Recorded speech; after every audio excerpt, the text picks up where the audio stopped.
Well, for us right now, we're waiting to hear if we even have a season to fish.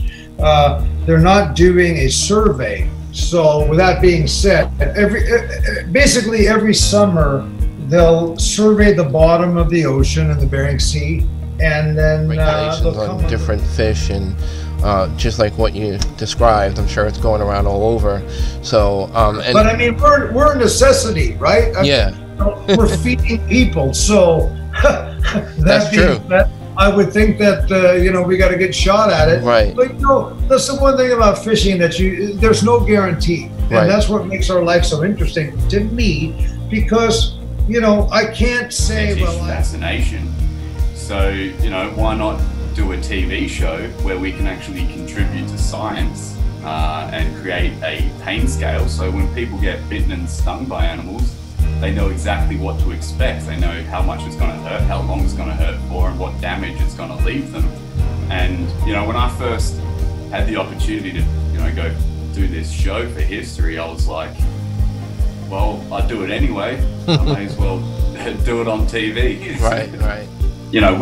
As far as we know, we're not allergic to any sort of venom. But if you get exposed to these venoms for a while, you can become allergic. A lot of people think the more you get bitten and stung by venomous animals, you become immune to it, but it can go either way. So with every bite or sting, you're just hoping that you're not going to be allergic, because we have a great team in production and assistants that help us as well.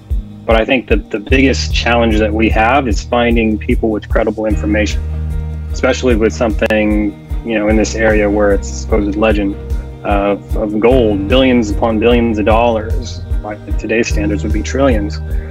Finding credible information that can lead to any lead at all.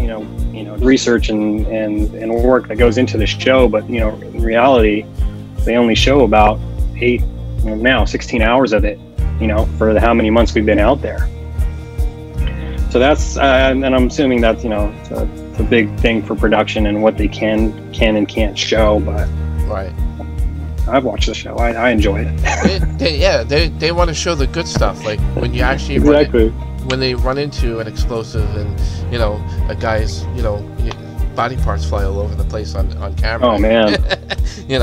I mean, not that I want that to happen, but I'm just saying, they're looking for ratings. Be good TV, yeah, for sure. Yeah, so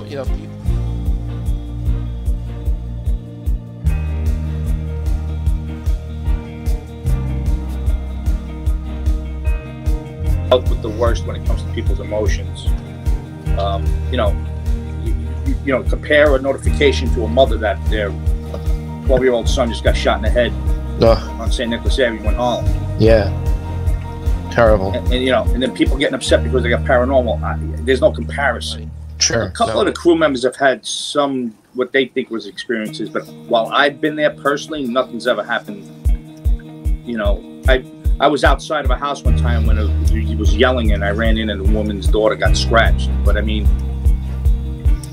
I didn't see it happen. I heard her screaming, but nothing has ever happened. I've never had an experience ever in my entire life. I still haven't had one. A little bit about what Anonymous is. A lot of people do know, but a lot of people may not even know what Anonymous is. Yeah, if you don't mind sharing what you think Anonymous is, because I know like some people think what it is, but what your definition versus what others think he is. Because some people think he's he could be a whistleblower, he could be a rebel, or he could be a foe, he could be somebody who's not good, he could be somebody who is good. There's a lot of different things that he really gets his hands on as far as information. So right, give our listeners what you think he is. So Anonymous is a name that different groups and individuals around the world have taken in order to lay claim to various protests and activist actions. It's often identified with a Guy Fawkes mask. Right. And people probably know who Guy Fawkes is because Guy Fawkes has been memorialized in movies like V for Vendetta and the graphic novel by Alan Moore.